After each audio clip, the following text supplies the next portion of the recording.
right, day one of 29 practices for the Huskers this fall camp in the books. Sean, let's talk about the major storylines. First, about the one glaring omission. One guy that we thought was going to be on the field wasn't here. That's number 15, DeMornay Pearsonell. Yeah, and the adjustment of this training camp schedule with the elimination of two-a-days and the earlier start date. You know how weddings are. You probably plan your wedding out a year in advance, and I'm sure DeMornay Pearsonell's sister and family did that as well.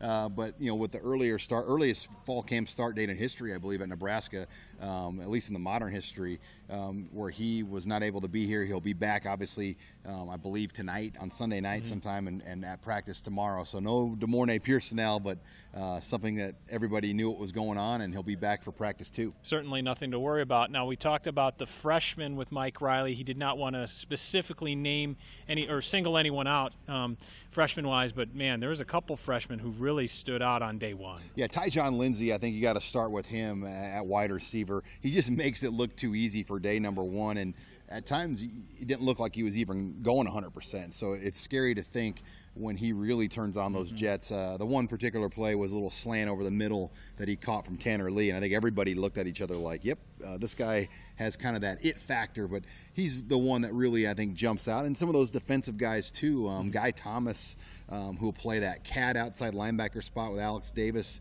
and Cedric King. I think he's going to have an opportunity to play early. Deontre Thomas, Damian Daniels on the D-line.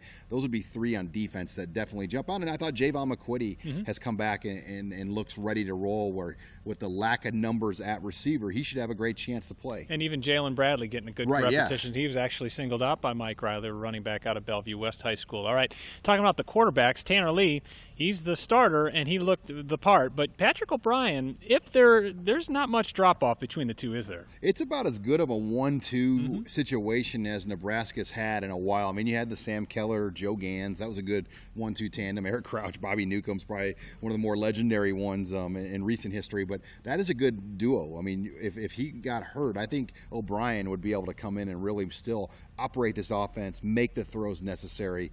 And that competition, I think, is going to make both those guys better as this year moves along. All right, two more. Number one, Josh Kalu staying at safety. Number 46, though. Right. At first, when he was coming off the edge, it looked like Eric Martin, because it hasn't been a guy that's worn 46, a notable player in a while. But yeah, he went back to his old Pee Wee football number where it all started, staying at safety. And it was interesting that Mike Riley said they may not even use a nickel this year. He said kind of to be determined, because they want to keep that best 11 on the field.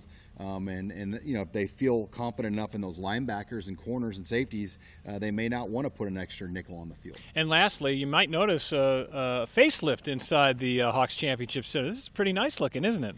And it was needed. I mean, this facility has been open since 2006, and you think it's brand new, but it's over 10 years old. And I think this kind of gives it a little bit of a facelift. You know, spruces things up, and no doubt that Big Ten money is being spent as Nebraska will start getting that full share of the Big Ten pot here this season. No doubt. The new turf gives you a little extra bounce in your step as the Huskers work towards their season opener September the 2nd against Arkansas State.